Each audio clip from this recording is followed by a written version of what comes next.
and want to welcome everyone here to this webinar on making the Green New Deal a reality with David Cobb, Jessica Parfrey, Gloria Matera, and Anna Rosas.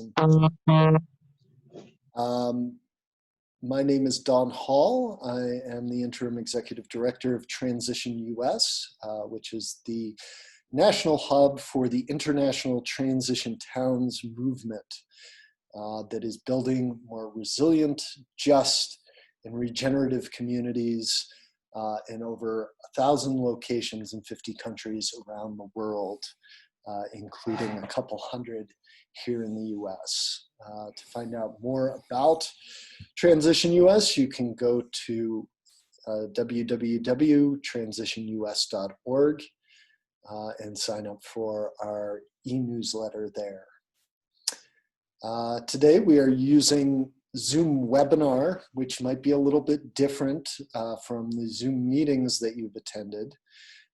Here you'll only be able to hear and see the panelists, but you are able to interact with the session here and with the presenters by typing into the chat or using the Q&A module to submit questions. And both of those are available in your main Zoom toolbar. Before we get going, I just want to make you aware of a few other upcoming events like this one that you might be interested in.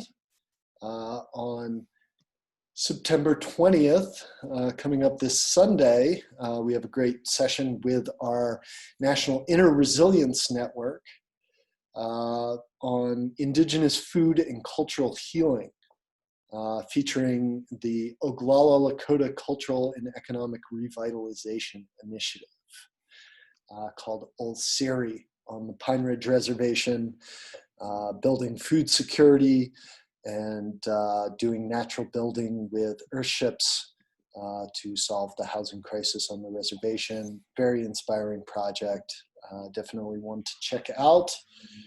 On September 28th, we're launching a 12-week succession social justice community of practice that will explore topics such as solidarity economy, racial equity, deconstructing patriarchy, colonialism and community, and the ecology of group dynamics. So you can go to our website and find out more about that. I'll also post some of these links in the chat. And finally, we're very excited to be doing a regenerative activism retreat with the Animas Valley Institute that will be starting in November. There's also information about that on our website. And do visit www.transitionus.org to find out about all of those events, as well as our national From What Is to What If campaign, reimagining and rebuilding our world, and how you can get involved with that. Without further ado, I am going to introduce our wonderful presenters for today. So first we have David Cobb, people's lawyer who has sued corporate polluters, lobbied elected officials, and run for political office himself. In 2004, he was the Green Party nominee for president, forcing a recount in Ohio that helped launch the election integrity movement, something that's coming to the fore again these days. He co-founded Move to Amend and served as the campaign manager for the 2016 Jill Stein presidential campaign. He currently works with Cooperation Humboldt in California, serves on the board of directors of the U.S. Solidarity Economy Network and the Collaborative Design Council of Transition US. Welcome, David. Howdy, y'all. Next, we have Gloria Matera. Gloria serves as co-chair of the Green Party of the United States and co-chair of the Green Party of New York. She has been an organizer in socialist and left independent politics in the Green Party, Systems Change Not Climate Change, and Left Elect. Gloria directs a child life program at a public hospital that serves a largely low-income immigrant population. She's a longtime board member of Physicians for a National Health Program and active in the single-payer movement. Very glad to have you with us here today, Gloria. Hi, good afternoon, everyone. And then I will introduce Jessica Parfrey, and she will introduce her friend and colleague, Anna Rosa. Jessica has a background in community organizing, nonprofit fundraising, and environmental activism, formerly with Greenpeace USA. She prides herself in seeking transformative opportunities for radical collaboration and community co-creation. She's co-founder and volunteer facilitator for the EcoVista Transition Initiative and currently serves as the president of the Isla Vista Community Development Corporation.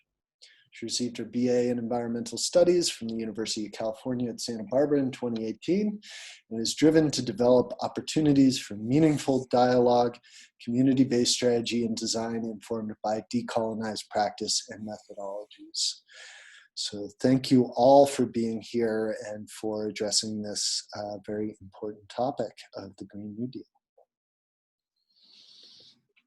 Oh, Jessica, you're muted. I was muted. Thank you, Don. I just wanted to say, in the spirit of the sisterhood and camaraderie that joins us together, it's my honor to introduce Ana Rosa Rizo Centino, former mayor of Maywood, where she expressed leadership in working to defund police department. Ana Rosa is also senior organizer with Food and Water Action, board president of Casa de la Raza, president of the Central Coast League of Conservation Voters, and my co-hostess and dear friend on Que Madre, a podcast and radio show that we create together, interviewing mothers who do work in our community to further this project of liberation. So there's so many things that I totally forgot. This woman is amazing, and I'm glad we could all be here together today. What a wonderful introduction, Jessica. And I am so honored to be with these three powerful women who are each taking on an important role, not only in their communities, but in building this movement for a transformational shift. I have the honor and the responsibility for sort of moderating a discussion, but I want to start by really acknowledging what we're going to also do is model a different way to share space collaboratively. In other words, the arc of this conversation is going to be, what is the Green New Deal and where did it come from? Gloria is holding most of that, but we are going to encourage both Jessica, Ana Rosa, myself, Don. We're going to have a conversation, right, amongst ourselves, and you who are in webinar land or Facebook land or other places can participate by chat. But we're also going to stop about 20 minutes, 25 minutes into that and say, okay, let's really harvest from the chat. Let's really make sure that we are talking to each other rather than us talking to you. Then we'll shift into what is the status of applying and making the Green New Deal a reality, both nationally and locally. Jessica and Ana Rosa are holding most of that work and will be holding that frame, but Gloria, Don, and I will engage in a discourse together, which we will encourage all listeners to do as well. So I just wanted to name that because I think that as a cisgendered white male, what I know is I've been taught by society to take up a lot of space. I'm very important. My voice really matters. And so I'm consciously going to be aware of how much space I take. Now, as the moderator, I have a responsibility to take some space, but that's why I'm naming what I'm doing and how, and I'm going to be trying to shift that.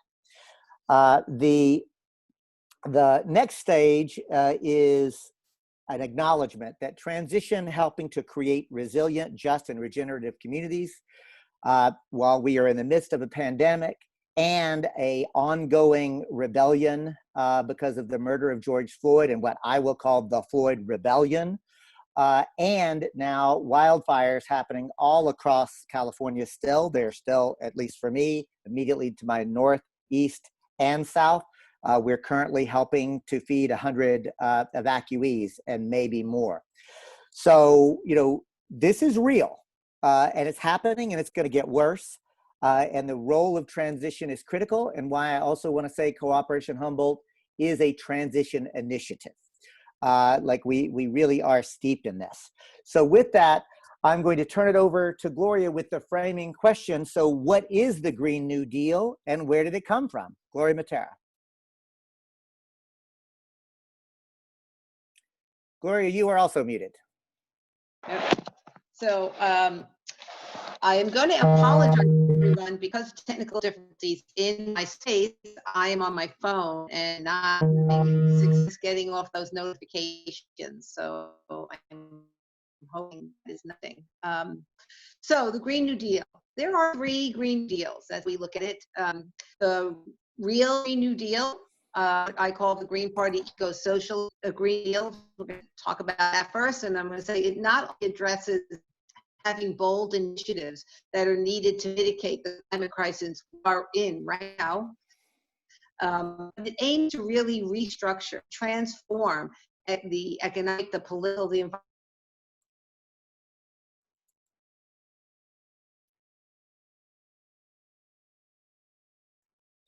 So Gloria, you were frozen. I'm going to ask you actually to try calling in without the video. And we'll give that a shot, but you completely froze and your notifications, and even before you froze, I wasn't hearing you. Okay. I don't know how to fix that, but so I can tell you where I picked up. Yeah, so 3 Green New Deals. Right. 3 Green New Deals. The first one is the real Green New Deal, the eco-socialist Green Party New Deal. Green New Deal, and it not only addresses the bold initiatives that are needed to mitigate the climate crisis we're in, but it also is about restructuring and a transformation of both the political, the environmental, and the economic landscape that we're currently in that is about oppression and destruction for the sake of profit.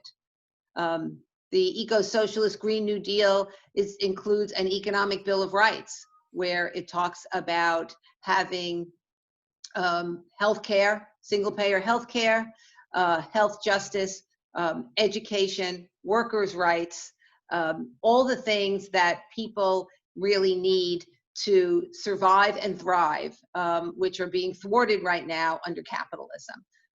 Talking about a financial restructuring, public banks, worker co-ops, and democratic control of the goods and services, both on the micro level, where communities are making decisions about the kind of energy they need, the kinds of services they need, from public transportation to after-school programs, to parks and recreation, and to the macro level, which really is about taking ownership of the energy around both electricity, regenerative energy, renewable energy, because we're obviously going to phase out fossil fuels, and making decisions about how that happens. It also talks about democratizing elections, looking at ranked choice voting, proportional representation, getting big money out of politics. So that's really kind of a big package. And of course, the ecological sustainability of moving from a dirty gray, economy to a green, sustainable one. And what I want to say about the eco-socialist Green Party Green New Deal that no other Green New Deal has is we really address the issues of militarism and foreign policy, because that is, first of all, a bloated budget. Where we think that most of the funding for the Green New Deal, eco-socialist Green New Deal, can come from. And it also is the biggest polluter. in terms of whether, and that's not talking about when we're at war, that's talking about in general, the military industrial complex. And of course, US foreign policy based on possession of oil and domination of other countries that are not in line with what the US would like it to be. And so that's really an important point I think people need to know. And of course, as we are moving towards an eco-socialist Green New Deal implementation, we must directly work to dismantle systemic racism and confront white supremacy. Then there is the Green New Deal, which we'll call the Alexandria Ocasio-Cortez Progressive Democratic Party Green New Deal, which is a good initiative on climate. And in fact, just recently, she added in some targets, getting net zero emissions by 2030, which is what the Green Party Green New Deal has had for some time now. But really no specific way of how it's paid for, except maybe some public banking, some federal funds, no conversation about addressing the US military budget. And in fact, we'll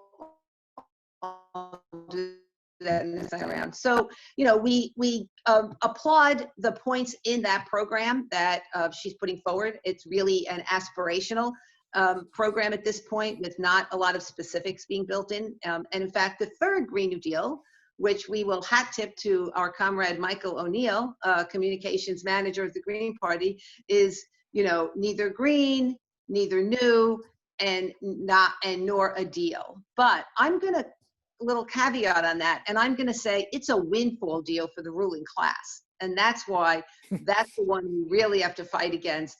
That basically keeps fossil fuel, big oil, those contributions to those politics is the neoliberal agenda. And just today, it was announced that the House Democrats unveiled what they're calling a massive new energy bill, the Clean Economy, Jobs, and Innovation Act, which basically just promotes fossil fuels and does nothing to lower greenhouse gas emissions. And this is basically greenwashing, carbon capture.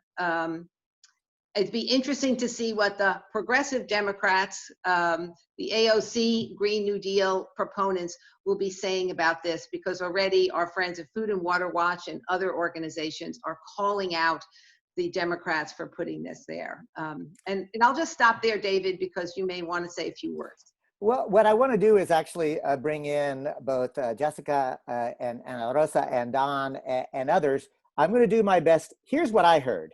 I heard Gloria say there are really three Green New Deals. There is the real Green New Deal. She's calling it the Green Party or the Eco-Socialist Green New Deal, that actually deals with both the climate crisis and the military-industrial complex and democratizing the economy, both at the local and national level. It really is a plan to restructure the economy and our society and tackle white supremacy, heteropatriarchy, literally a transformational worldview. The second one was what you called the AOC Green New Deal. I'm going to just say my read, it's actually great on the climate. Like, it's really good. Like, there are very targeted things that I can really get behind, and I want to honor that. And then the third one, and I love this frame, the corporate Democrats Green New Deal, which is neither green nor new nor a deal, which is actually nothing more than a corporate giveaway. That's how I heard you frame it out.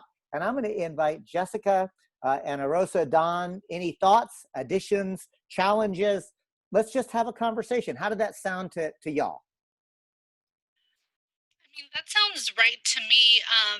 I just feel like Green New Deal has become a very sexy term for politicians to co-opt and claim. And so for me, process really matters. And I feel like in all these spaces that we occupy, we are, always talking about frontline communities, right? But very rarely are we actually putting frontline communities at the center of policy-making processes. So that's why here on the Central Coast, we said, nope, all you politicians, get back. as a community, we're going to have house meetings throughout Santa Barbara County, where we're starting, and then Ventura County and San Luis Obispo County.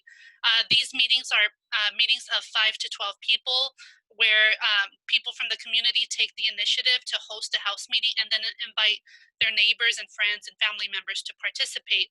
And we intentionally started with having the first house meetings with Indigenous communities, because as stewards of the land, we feel like that is what is most appropriate to take that leadership, right?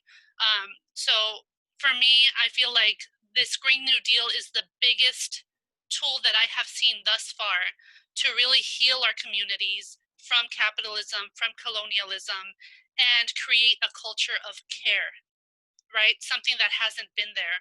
So how can we really, as communities, develop policy? And we have a partnership with UCSB and their environmental studies department, great person named Dr. David Pello, who's at the helm there, as well as the Central Coast Climate Justice Network. So there's several organizations that are part of this, because we know that no one organization can really move big pieces of work like this. And so it's been really transformative, and just like all your leadership at EcoVista have really appreciated, and I know we're going to keep this going, but I just want to make sure that we are centering those who have been most harmed, right, most impacted by the fossil fuel industry, by capitalism, and that is Black, Indigenous, people of color, working class people. So that's what I kind of wanted to share to start off Thank with. you. Jessica, Don, any reflections on what you heard from either Gloria's initial framing or Ana Rosa's incredible addition? Yeah, I'll respond. I think, Gloria, what you laid out is so important, is to recognize the memetics at work. And memetics is a fancy way of describing these units of culture, metaphors. Green New Deal is clearly riffing off of what Roosevelt put forward. So I think it's really great, for example, where you have AOC so associated with the Green New Deal, and what she's been able to do is effectively engage young people. And just taking a look at what has happened in our county, the leadership of young people, especially the Sunrise Movement here on the Central Coast, brought forward their concerns, their hopes for the future. And our County Board of Supervisors passed a resolution with contention, it was 3-2 vote, to recognize the principles of the Green New Deal. And now there is a tendency to kind of slip into that corporate, understanding and definition of that project. So that's where what Ana Rosa name is so important, is to make sure that we have space for bottom-up processes. And just, again, riffing off of and recognizing place, here in Santa Barbara, our largest employers are the university. We have Vandenberg Air Force Base up north in North County here, where SpaceX is launching rockets. We have Raytheon.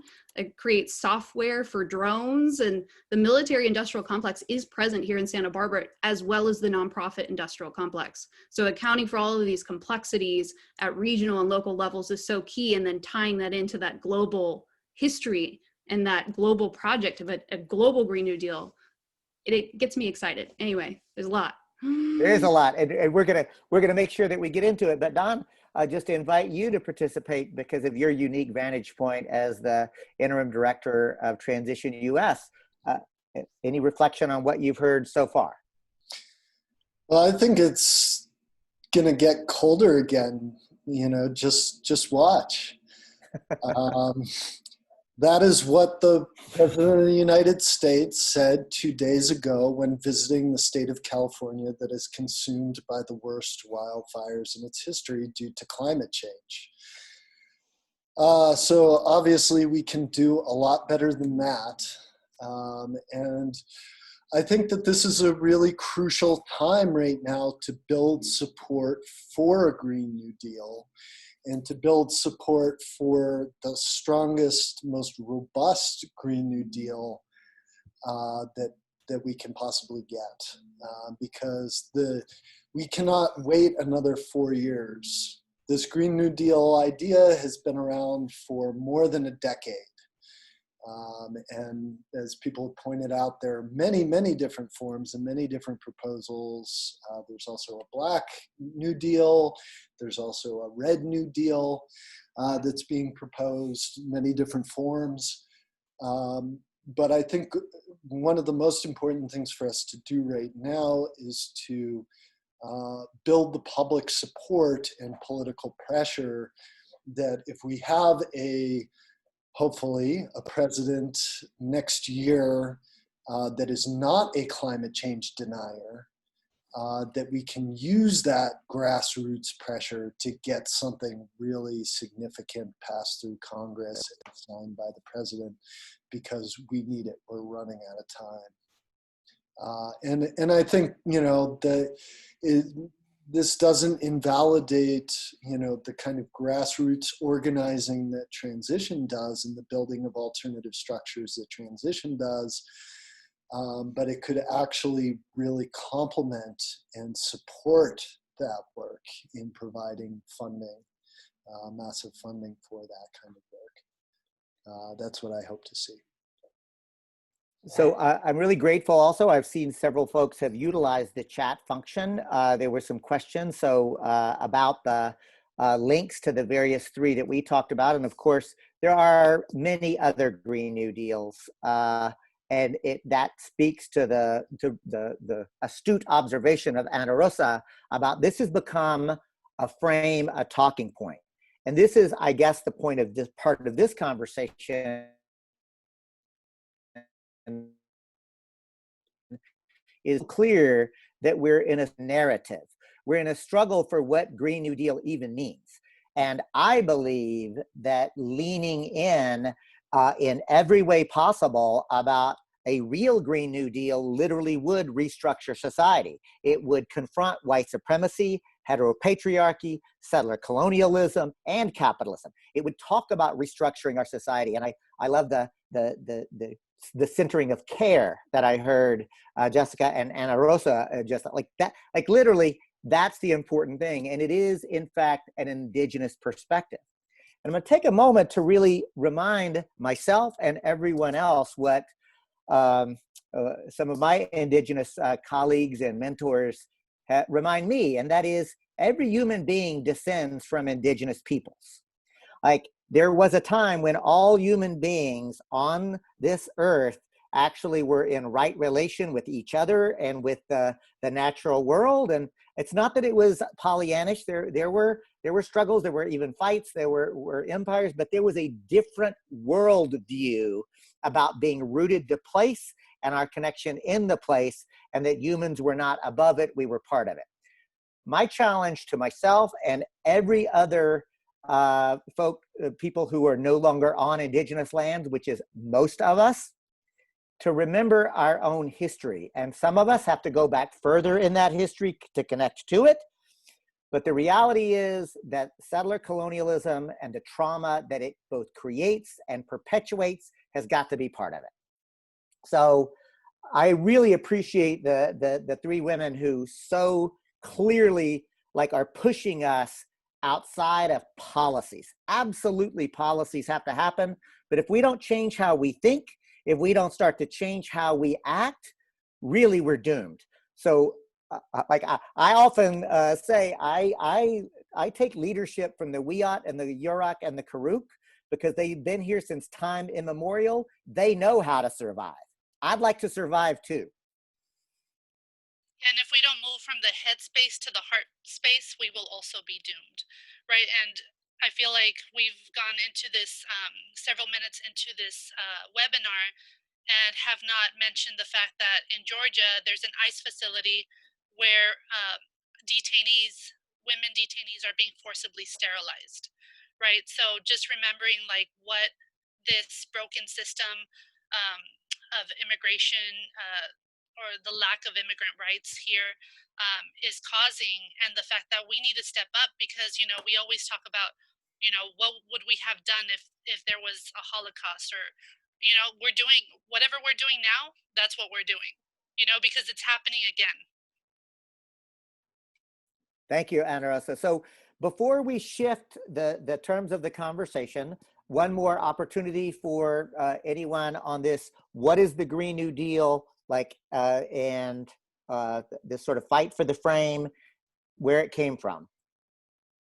David, I'd like to, one of the things that we often talk about, right, is how that got started and kind of who it belongs to. And the possession is, I think, is not important, but I think, as you said, it's fighting for the framing.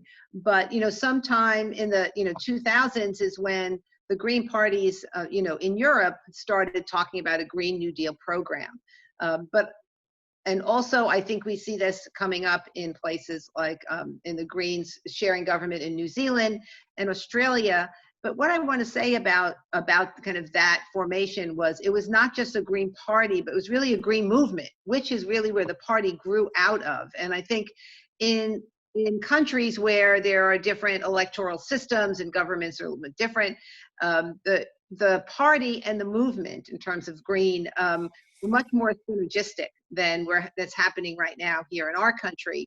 And so I think that that's where we try and stay close to that. And I really appreciate Ana Rosa bringing up and Jessica, the points that they did, because it is really about the movements, and many of these movements are coming and have come from that, we're building on from the indigenous, from the populations that are kind of most oppressed under capitalism, under climate change, under white supremacy, systemic racism. So I think that it's very important that those voices be heard, and that we are kind of quiet and listen. Thank you.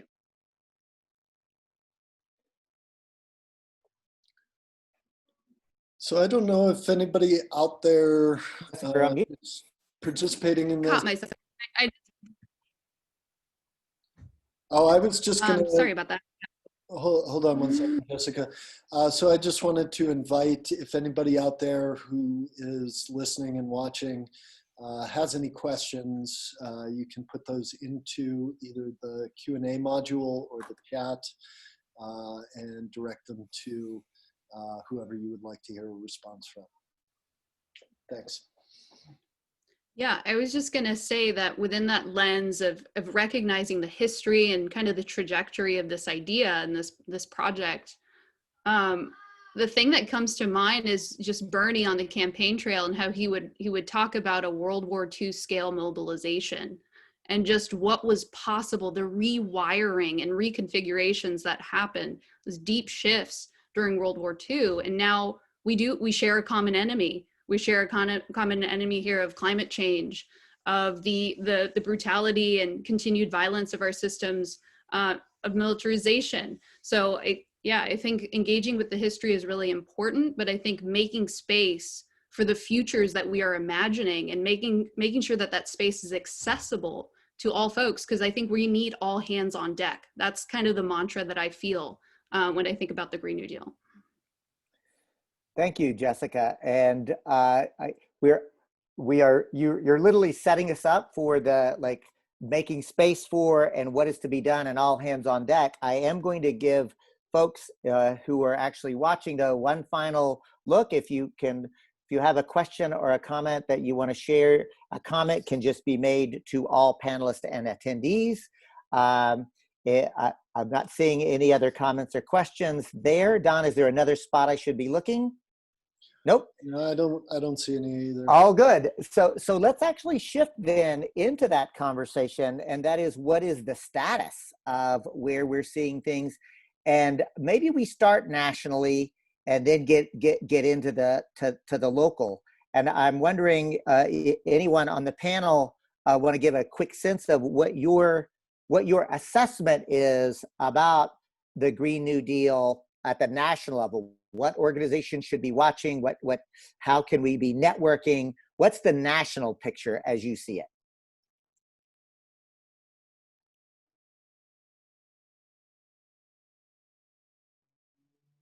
Well, I'll share this. Nationally, what I see is that there is, in fact, a narrative. There's a struggle over the narrative.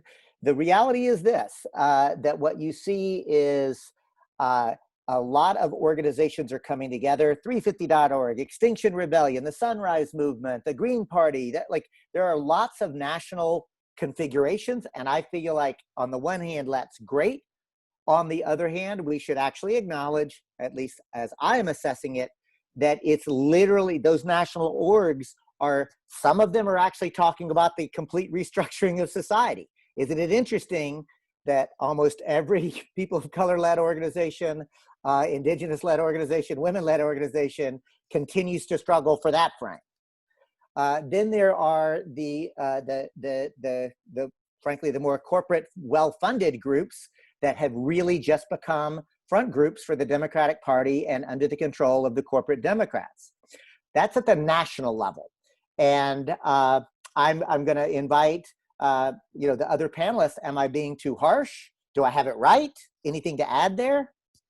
I don't think you're being too harsh. I think that also there seems to be, I think, a lot of shifting, even in the organizations that are, kind of calling for the most transformative Green New Deal. I think obviously the election is playing into that and the concerns around that. Just recently, the Sunrise Movement, who I think really helped elevate, along with AOC, the Green New Deal from their, sit-in from Nancy Pelosi's office early on, is, what we're hearing is the leader of that movement is not coming out against fracking anymore. And, that there are some concerns there. I mean, I think, David, you've probably said this and I probably stole it from you. So I'll say now is like, we don't compromise until we first push and fight for what we want. And so I'm encouraged that some of that might be happening. But I think you made a good assessment about nationally. And I think nationally, when we're talking nationally, even we're talking about the Green New Deal, we need to, I think, talk about it in the frame of the national Black Lives Matter movement.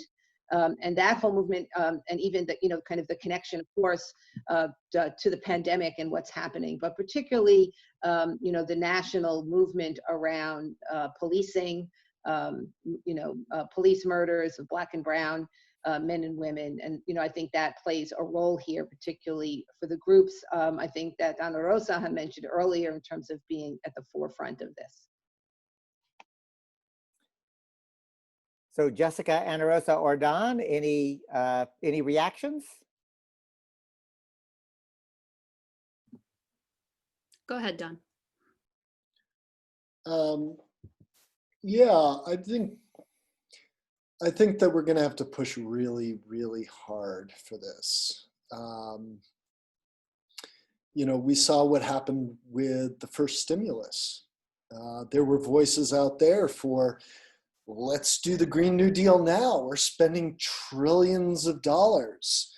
We can address a few different issues at the same time here. We can address systemic racism, we can address the climate crisis, and we can address this pandemic. And what happened was, the airlines got a bailout. And a lot of SBA funds went to businesses that didn't need them. They were corporate handouts. The second bill that the Democrats floated for stimulus was pretty weak, from my perspective, on social and environmental issues. And that couldn't even, get a hearing in the Senate. So I think, it's really important that we elect candidates to Congress in this election in November that will stand for a strong Green New Deal. And then we push them hard after they're in office to get the best deal possible. And we're going to have to educate way beyond people who already care about these issues and are out in the streets and working on it every day, because the Fox News machine, conservative news machine, is trying to sow fear, panic, and distrust of these ideas, that they are going to destroy America, that we're trying to abolish the suburbs. And unfortunately, there are a lot of people that buy into that kind of fear. For them to buy into it when people don't know their neighbors, right? It's easy for people to buy into that false narrative you know, these memes that are completely based on fake news when they don't know their neighbors. And that's why we're doing these Green New Deal house meetings, because we're encouraging people to talk to your neighbors. What do you find important in your community? And I just feel like for us, that grassroots organizing is key. There's no way to get around it at all. We So, can try to use social media as much as we can, but it's not a substitute. and Ana Rosa, you're literally taking us to the next thing. So I just want to frame it and use some of the comments that have been coming in to really land that and ask to hear about the success that y'all are having. So I'll let Tom frame it, who writes, the Green New Deal, as I understand it, was a large-scale federal project. To what extent or in what ways do y'all envision the Green New Deal being a bottom-up initiative versus a top-down federal one? How would the different levels interrelate? So with that, I'll turn it over to Jessica and Ana Rosa to tell us a bit about the successful model y'all are creating on the ground. Yeah, before I jump into that, I just wanted to acknowledge that fear and that fragmentation that's at work, and acknowledge that borders. So this consideration of like national Green New Deals versus a global, in my mind, it absolutely has to be global. And the question is, how do we build that coherence from the local level to a global scale? What does that relationship look like? So I mean, that's my thinking. And what comes to mind is just how our institutions, our ways of thinking that has been named, we're carrying the seeds of our limitation. And we need to find a way to have dialogue that addresses the complexity. Because one of the things that's been standing in the way of the Green New Deal, a lot of folks like to hate on AOC, so they automatically can discredit it as being overly ambitious. They can take out their salt on the project because they don't like this woman who is stepping into leadership in spaces that have been overwhelmingly dominated by white men. So again, like making sure our institutions are accessible or creating new ones that are completely community directed and led, I think is so critical. So what we're doing a lot of at the local level is just reimagining space, honestly, and bringing folks together from all walks of life, professors, students, community members. Everybody needs to have a seat at the table for this to work. And that's one of the most difficult things. That's why humanity has resorted to things like scapegoating and racism and all of these really dumb, evil projects that are getting in the way of our progress and the fulfillment of our potential as a species. That's my thinking. What a great frame, Jessica. Ana Rosa, anything that you want to add specifically? No, just that I feel like as we have been moving this forward, you know, most of the critiques on our process have honestly come from white men. And it's like this, oh, how cute, you know, you want to communicate with people, like, you know, because we should just be about facts and figures and statistics. And, you know, I feel like us, like Jess and I being mothers and bringing life into this world, when you bring life into this world, you really know, you know, the value of that and how sacred it is and how no one person can be taken for granted on this planet. And that's really what we want to make this about. We don't, you know, want to resort to simple divisive politics, because we have seen that that has gotten us absolutely nowhere. Thank you, Ana Rosa. And I really appreciate like not only centering that experience as mothers and caregivers and nurturers, but also the notion that it like by convening conversations, that gives us the opportunity to have that authentic relationship that actually is going to be required. You know, one of the things that I try to do when I talk to people is, yes, that may take longer to do, but I want to win. I don't see a way to actually transform society without transforming society. And I don't mean to be flip about that, but we really just have to actually lean into it and know it. And you know what, y'all, it's gonna be messy. Like, you know, it's going to take some time for, you know, cisgendered white males who have been instructed in society that we're so important and our voices matter. Like, well, you know, my voice does matter, but I have to learn to share space. And like that doesn't denigrate myself. That just says I am born into a racist, sexist society. I will say I don't want to perpetuate racism and sexism. So it just means I've got some work to do to unlearn that. It's not that big a deal, y'all. Like white fragility and male fragility, like we've got to actually think of some way, like, you know what, we need to have a thing where we're like, what, don't you even lift, bro? Like, are you really so fragile that you haven't done the work? Come on, step with it, step up. You know, like we need to rethink what this sort of stuff means, because, and I really believe this, y'all, we can do this, but the window is closing. So we really have to lean into this with an open heart and a sense of urgency. I loved Ana Rosa, the head, the heart, the hands. Like we got to do this together, like collectively, and we individually have some work to do too.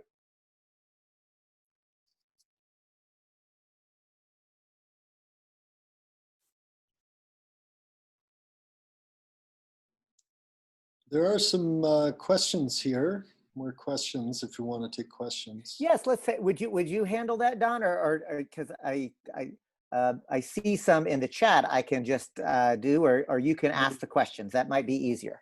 Yeah, I'll just kind of take a stack and send them out.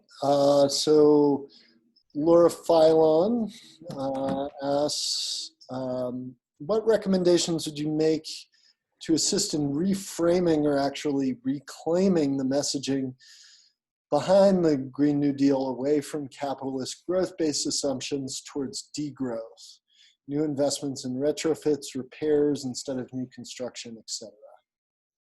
So I guess anybody could take that one.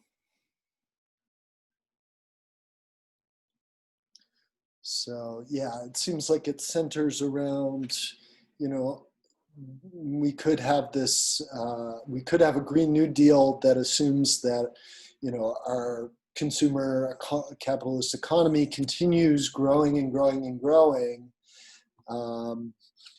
Or we could have a Green New Deal that actually plans for degrowth strategies, such as, you know, retrofitting and alternative transportation, actually using less energy, maybe living more communally, things like that. Yeah, and I think reducing consumption is a big part of what the Eco-Socialist Green New Deal talks about, from the kinds of improving in public transportation and kind of these kind of livable, contained cities to work in, where people are using not only alternative transportation methods, but you producing their energy kind of on a small scale. But I think we have to, I think it does, sometimes the narrative has been, let's just replace the current dirty fuel with renewables, and that's a great market opportunity. And so I think that's when we're talking about kind of the neoliberal Green New Deal, which is just another way to invest capital. And we're really looking at not only reducing consumption, but in someone referred to it earlier about the original New Deal, which is, you know, how can we on a scale the size of what's needed produce the kinds of renewables, the alternative energy, the, you know, the grids that are needed. And that's really not to do it in kind of at a market rate, but it is to do it, you know, as a big public works program. Jessica and Ana Rosa, any thoughts on this idea of degrowth and how to frame that in a common sense way? Yeah, I think it's really important for us to reclaim energy and like the way in which we define and value labor. So what Gloria just mentioned, like often there's a tendency to move again towards prioritizing the market. So talking about retrofitting, which is critical, but I think what's really important, so folks can get past maybe what's been spewed in the media, ways of distancing folks from the core spirit of what we're trying to achieve, is to find ways to embody this. And with what we've all kind of touched on here is like this idea of a culture of care. Folks feel different when they feel cared for. They have access to meaning and resources necessary to grow and thrive. So this idea of degrowth for me, it's like degrowth of capital and the preeminence of capital and focusing on other forms. We have something called human capital. I think human resource departments could have the potentiality to be radical spaces we rethink how we value labor and our time and energy and space. So yeah. And not just how to union bust, right? Right, right. And that's an important point. And I said, like, I'm glad you like mentioned it. Here's the point, y'all.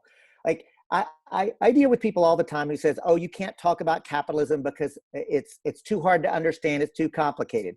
Let me break down the conversation I literally just had with a junior high student who's a family friend, because he hears me he Carlos hears me railing about capitalism all the time, and he actually said, because we got a good relationship, right? He like pulled me to the side because he hears me and his mama rant all the time, right? We're comrades and colleagues, and he says, "So what is capitalism exactly? I know it's bad because but what is it?" And I said, "Look, it's like this.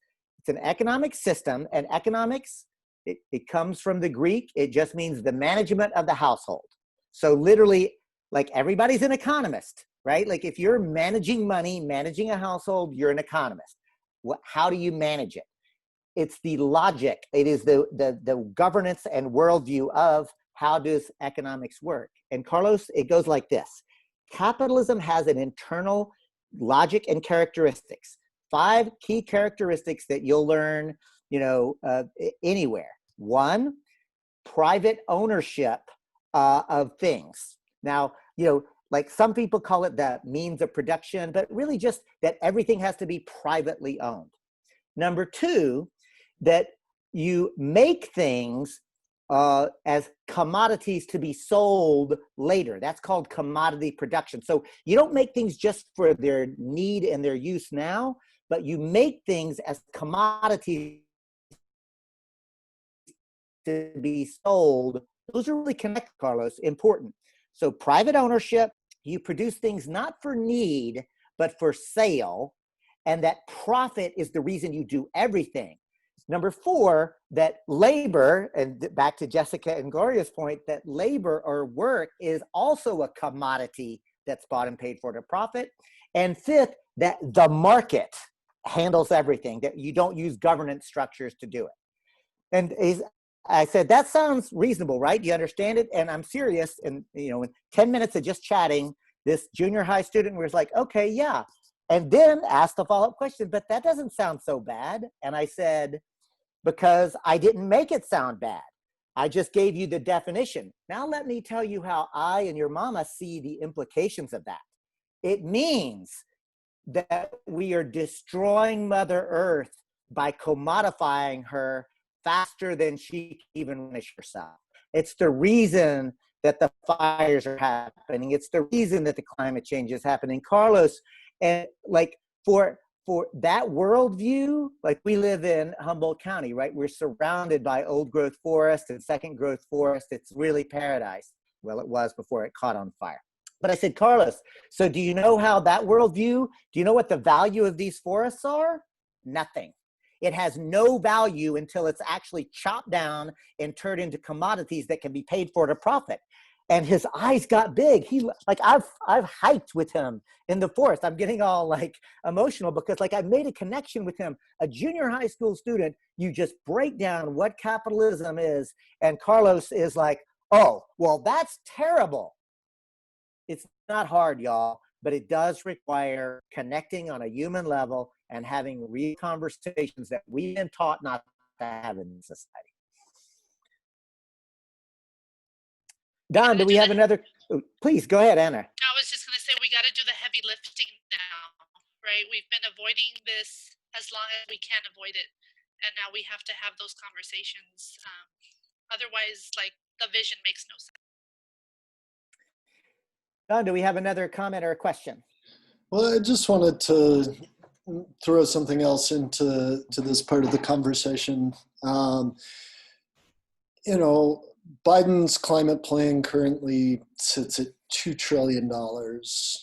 Bernie's climate plan, which was one of the most robust of the presidential candidates, was at $16 trillion. This is a lot of money. This is more money than has ever been spent on anything before in the history of the world, potentially.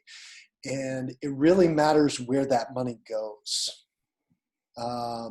So we could see a Green New Deal where a lot of that money goes to big corporations, to energy companies, maybe even oil companies that come in to cash in using their lobbying power. Or we could potentially see a Green New Deal that funds local community groups who are the best positioned to represent their communities and to be able to say what solutions are going to benefit the people in their community the most. And I think that's something that I don't hear getting talked about a lot. Back in 2008, 2009, when we had the stimulus that came out as a countermeasure to the Great Recession, the housing collapse, stock market collapse, there was all this talk about shovel-ready projects. I think it's really important that our local community groups are shovel-ready for when something like this happens, that we can actually bring some of that funding down to the local levels, to community groups, to POC-led organizations, and that local communities and local people actually are the ones who really benefit from this work and these jobs that are created, not big corporations continuing the same kind of power imbalance and economic imbalances that we have in our society right now.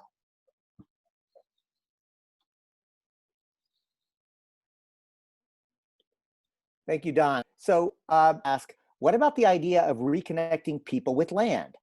Most people in our culture do not live in direct relationship to the land that sustains our lifestyle. People don't like to be told that they need to cut, reduce, etc. I think this group is unique in that it attracts people that actually want to reduce, even if it means some level of sacrifice. But many people are scared of the idea of degrowth. Charles Eisenstein shares a really interesting perspective in Climate, a New Story, that gets underneath the battle of people taking sides on climate change. It's about deepening relationships and connections to ecology. Seems the only way.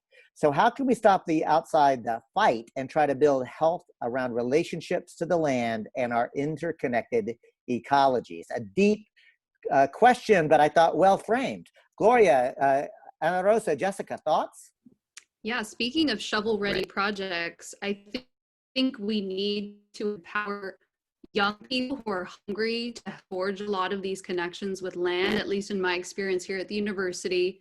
I was in the environmental studies department, and in Ecovista, I'm working with a lot of students who are pursuing that career path. And a lot of folks are extremely passionate about our food systems, having real relationship to land. So, crazy idea, I'm just dropping. We could forgive student debt. We need an alternative way to do service in this country outside of the military. So I'm a huge nerd, and I draw inspiration from Star Trek. I have a Star Trek patch right here, The Journey Home. I feel like that's what we're on, So I really think there's an opportunity for folks to get paid, to have a real relationship to land, to build communities that are grounded in real process. And again, this culture of care. We need. Gloria, Ana Rosa? I like what Jess said. We'll stick with that. Gloria.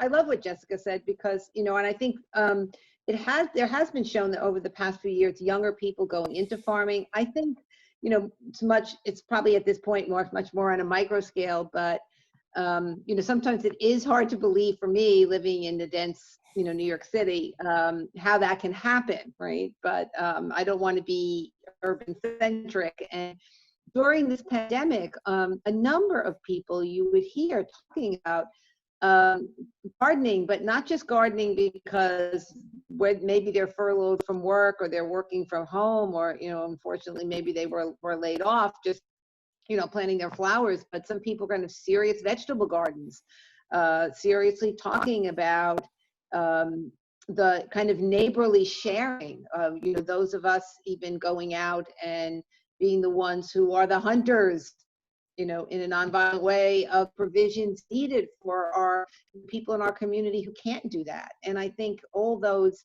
some of the lessons or the things that we have been faced with during this time of lockdown in some places and the pandemic is kind of the beginnings of that. And I think showing people that there is a good connection to be made. I think, you know, obviously in denser cities that would be more of a challenge, but I love this idea of and you know, erasing student debt, which should be erased anyway, but the idea of using this opportunity, like what kind of service, and I guess you're thinking about the kind of forestry service and things that I kind of remember from my teenage years that people were talking about in Peace Corps work, but thinking about how that can happen here and how Jessica posed that is really interesting to me. And I'm going to use this as Jessica's sort of challenge of Star Trek now, and then Gloria's response, and say, for example, in the Green Eco-Socialist Green New Deal, there is literally written in as policy the creation of local labor offices, not unemployment offices, but labor offices, because there has been a participatory process to say, this is what the community needs. So if I don't have a job, because I get the right to work. It's not just that I get a right to a paycheck, but I get to right to some form of meaningful, productive activity. And no matter what my physical challenges or abilities are, no matter what everybody has a gift to offer. Everybody wants to do something meaningful and productive.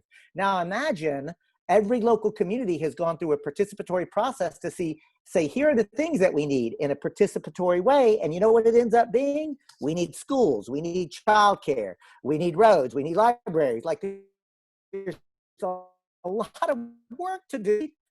I get to work with somebody, let's say Gloria is the administrator there, and Gloria will say, well, David, what skills do you have? What are you good at? Like, and then she says, Gloria asked me, and what brings you joy and passion? What would you really be excited about doing? And then her job is to say, okay, I'm going to line up your skills more or less, your passions more or less, needs more or less. This is the work that you get to do for the community that the community has asked for. Y'all, it ain't that hard. Like our job ought to be to make a narrative that actually talks about this common sense. We need to shift the Overton's window. Like we have a path not only to survive, but to thrive, and it'll be better. It'll be better. So that was how I sort of thought about it. So then I'm going to go, we got a lot of love, y'all. And I will say, Jessica, your Star Trek reference is like, hey, hello, is getting a lot of comments. And I'm going to now just sort of invite, because I don't see any concrete questions. Again, a lot of love, a lot of stuff in there. But Don, you've got a thought. Just there's somebody who's had her hand up for a while, and so I was going to invite Diana Noyes, if she still has a question, to come on and ask her question live here. So I'm going to allow Diana to talk and see if I can unmute and see if she has a question for us. Diana, you'll also have to unmute yourself, I think.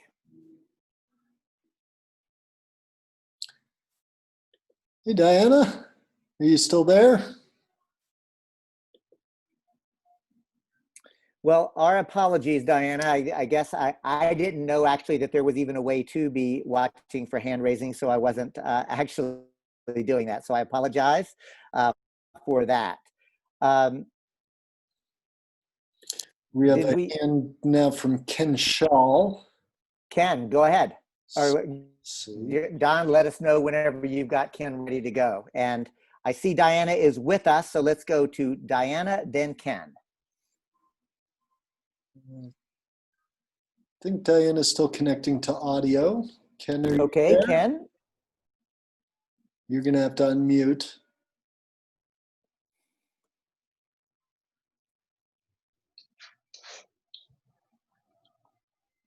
Diana, can you hear us now? I can hear you, and I'm sorry, I do not have a question. Oh, that's all right. Okay. So Ken, are you with us? Yeah, I'm unmuted now. I have been trying to do some intentional community here in Ashland and learn how to share 3 contiguous parcels totaling 6 acres with one main house and various other structures. I think this all ties into how we're going to handle the coming migration from fires and floods. And I've been a solar contractor for 50 years, so I've been trying to reduce fossil fuel all that time. So this is great. I appreciate it. Well, thank you for those kind words.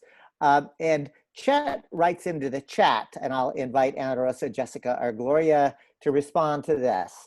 For those who resonate with the left brain approach, may I suggest The New Human Rights Movement by Peter Joseph, although I question his somewhat techno-fantasy solution, and our soon-to-be released Connecting the Dots, a roadmap for critical systemic change, written by my late friend and mentor, Dave Ewalt, who helped found Transition Tucson and the Transition Pima Hub. And then there's a note here. So any thoughts around, technical fixes and or this idea of the human rights movement? I apologize, I thought that there was a question there, but if anybody knows anything about that, we can use that as a jumping off point. Yeah, I actually got to attend a talk with the author, and I've read through the book, and I think there's a lot of really wonderful ideas. Again, my concern is that a lot of these techno fixes are being proposed by folks whose experiences don't really speak to and relate to the majority of folks who will be most impacted. I'm personally very interested in things like blockchain, all of these new interesting kind of tech spaces that are overwhelmingly dominated by white men, and seeing how could we take that and make other folks interested in these kinds of technologies, and how could they be applied to support communities. Also, I'm interested in data, like our relationship to data and how much money is being made off of what we do every day on our screens. And so reclaiming our ownership of data and having networks based around that tending to data is really interesting to me. And also just to note, I'm noticing a question here on the Q&A box from Adam's Mark that I just saw too. That's my answer though. Great. And so let's just go to Mark Adams' question, which is, speaking of narratives and conversations, how would you frame the Green New Deal to a white working class conservative person who believes they are threatened by it? In other words, how do we package the Green New Deal as an economic, political, and social benefit for them? Is replication of efforts at local community scales, contextualized to their local needs, the answer? So it's an open question to Ana Rosa, Gloria, or Jessica.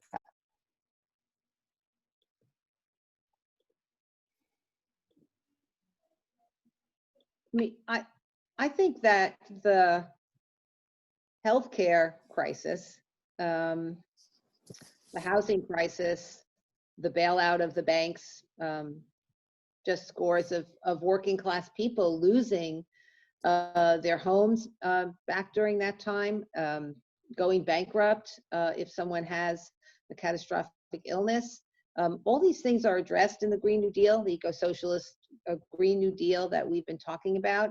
I think that those are very, kind of basic rights and needs for working class people. I know that, this false narrative of, the labor versus environment, where we know that going back decades, that workers' rights, worker safety, in the workplace does connect to the environmental movement and between people and planet together. And so I do think that there is a narrative there that does resonate with working class white workers in particular.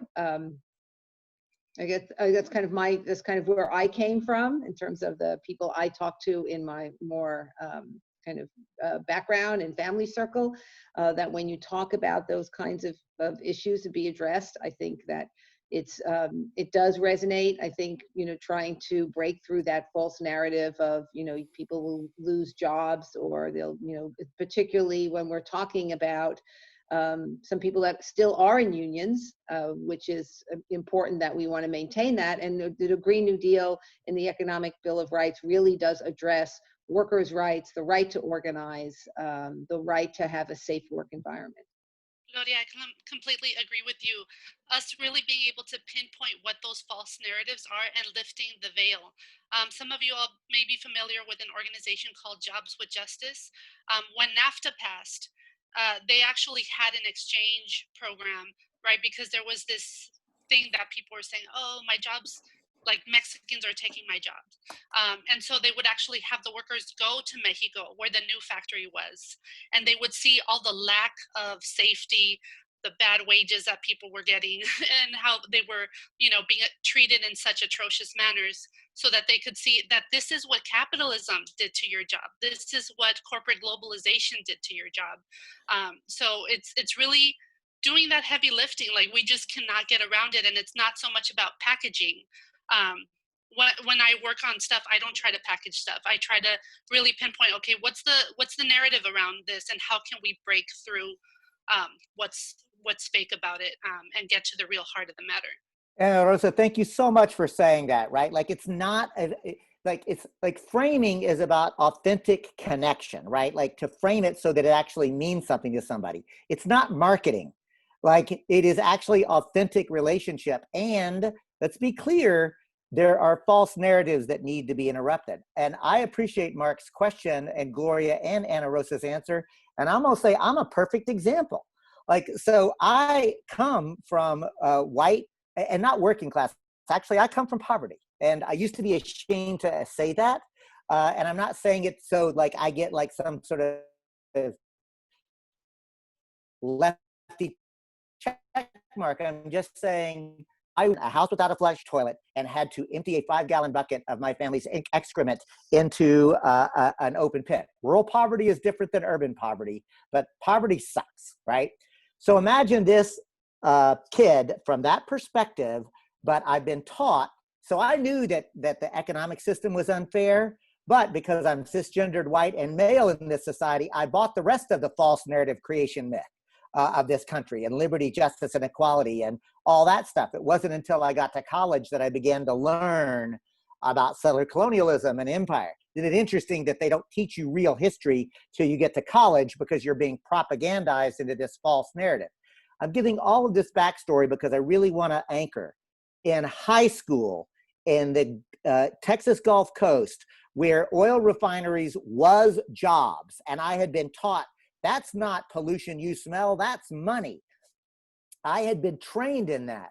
But thank goodness that Tony Mazzocchi, a great union organizer with the oil, chemical, and atomic workers, actually joined forces with local, with national environmentalists to talk about the cancer corridor and talking about the poisoning that workers were being both exposed to at the job and putting into the communities where they also lived. See, Tony Mazzocchi helped me understand that that narrative of it's either jobs or the environment is a lie. It's a lie that the ruling elite used to keep me from what's in my own best interest. And now I know that the very definition of whiteness was a lie that was taught against my own best interest because it tried to prevent me from being able to build solidarity with people like Ana Rosa, Jessica, and Shamako Noble, and Kali Akuno, and all the people that are my now dear friends and comrades. We have got to be willing to interrupt these narratives and frame it, Mark, in ways that make sense to people. And every authentic conversation is going to be somewhat different. So there is no one size fits all, but we've got to do the work that Ana Rosa was like challenging us to do. And that's what I think the answer is. Each one, teach one. So I'm going to now go to Shelley, who asked, and again, this is for anyone, any experience in talking with people about facing the consequences of our actions in destroying other cultures for profit, leading to desperate migrations, and now destroying our own culture for profit? Is that a viable talking point?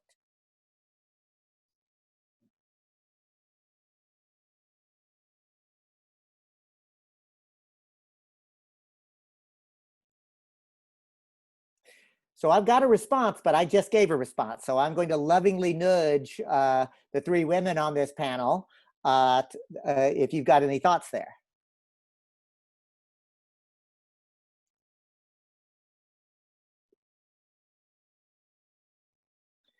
So I'll do it this way. Oh, wait, I'm sorry, Ana No, go Rosa, you're ahead. off mute. No, it's fine. Go ahead. No, I insist.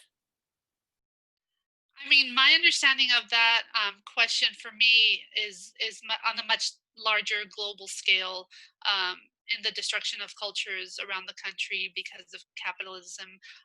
But I would say here on the Central Coast, it's been, for me, observing the gross negligence of government when it comes to like indigenous populations, and how hard it is to get simple things like translation done at meetings, so that people can actually understand, what policies are being voted on, and how they can give input.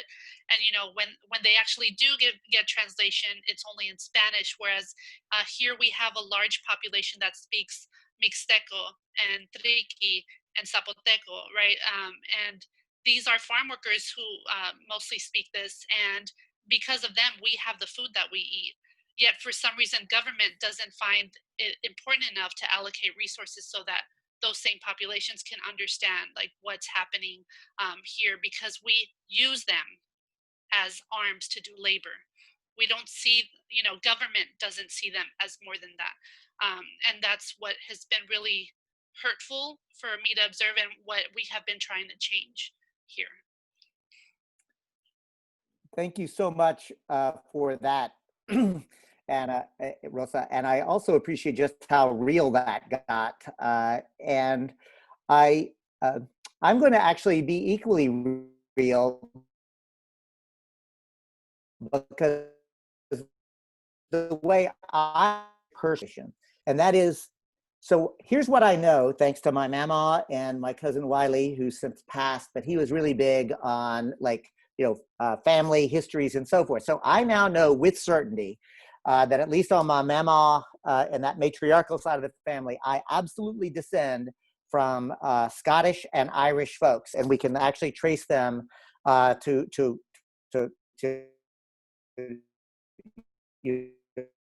when they came here. Like if you go back further enough, my ancestors once lived in proper balance in the Scottish Highlands, in the pastoral setting of Ireland.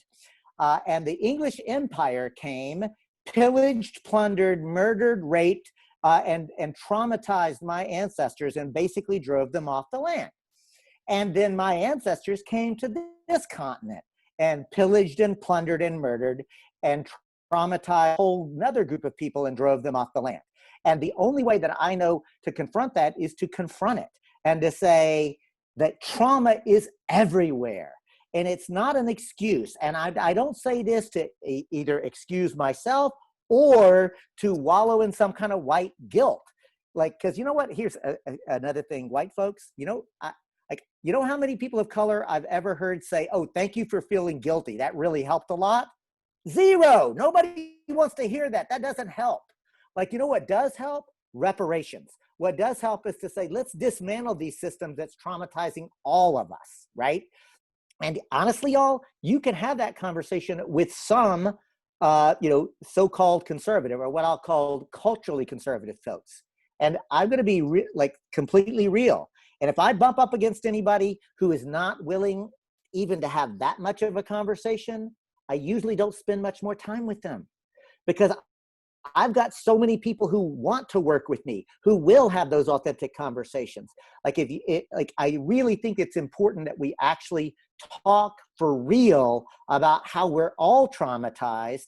And here's the other thing, white folks, we're traumatized because we've had our real identity stolen, which is our ethnic identity. Whiteness is a creation in order to divide us. What is white identity? Like buying shit at McDonald's? Is that supposed to be our cultural identity? I want to get reconnected to my actual culture, right?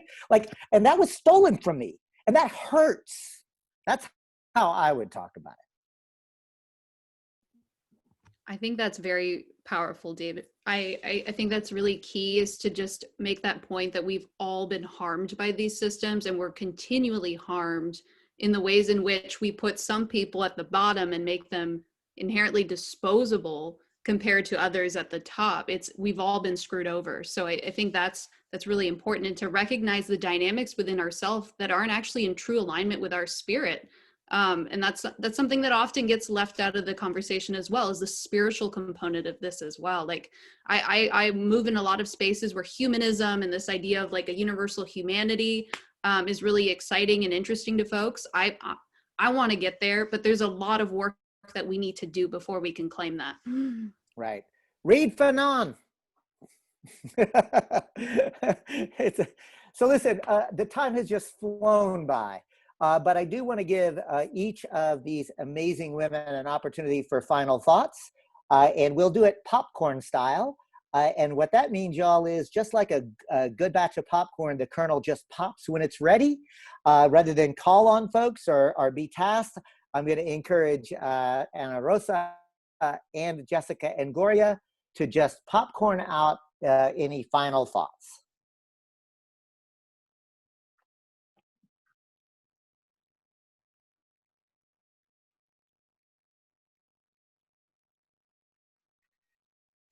Well, I feel like we're ending with your story, David, with and last comments on with power. And I think that this has been very powerful to share this space with the four of you and the people who have really been making comments and questions and really participating. And I think that in all our spaces, I'm hearing about that power. And so I'm just thinking, although, you know, I wake up every day worried about what's happening and what could happen, that I think that multiplying this power, which we know is happening in spaces, and finding a way to communicate that, and for me, taking away bringing up the issue of caring, because it is about humanity, and that's what really we're fighting for, against capital, against systemic racism. And so I really feel hopeful to be able to participate in this. I really encourage those of you who are here to continue asking those questions. I really appreciate that this panel was pulled together and being a part of it. I think people put some really interesting things in the chat to read, so I'm looking forward to seeing that as my further education. Thank you.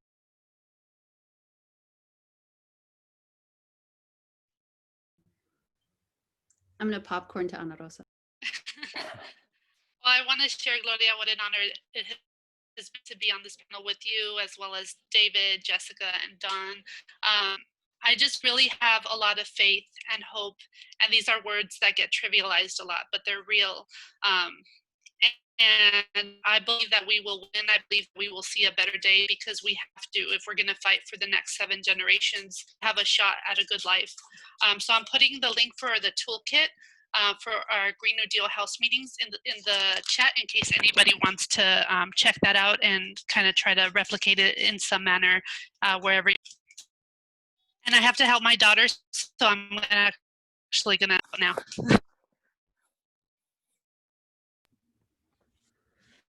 Yeah, I just want to say thank you to everyone who took time to participate and invest in a space. I was honored to ask to participate and get to meet you, Gloria. And again, it's always an honor to talk with you, David and Don and Ana Rosa. So I also share that hope. And I think it's time to get creative. It's time to connect. It's time to lean into the messiness and the beauty that is humanity. And it's time to heal. I think that's the frame that we should also adapt.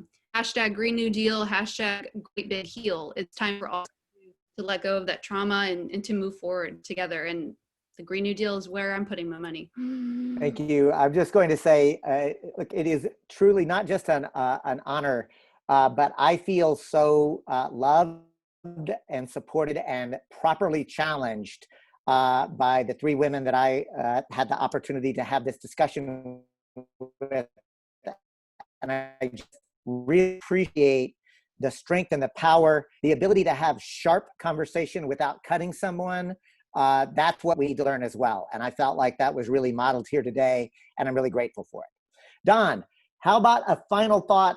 Take us home with Transition US and what's next and how can folks stay connected? Well, I just wanted to say thank you to everybody for spending some time here with us today on this important topic. Thank you very much to Ana Rosa and Gloria and Jessica and David for putting this program together.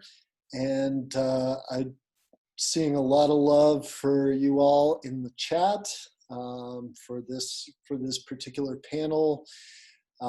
Just want to let everybody know that we will be sending you a follow-up email with some links related to this from the chat today that I also put in the chat a place where you can provide some feedback or future webinar ideas. And we will also have the recording of this up on YouTube starting tomorrow. So please do, when you receive that link, share it out to as many people as possible, because we really need to be talking about this and getting ready for a Green New Deal. We need some big action, some big shifts in the next year or two. So thank you again to the panelists for inspiring us, and feel free to post any other thanks that you have in the chat right now.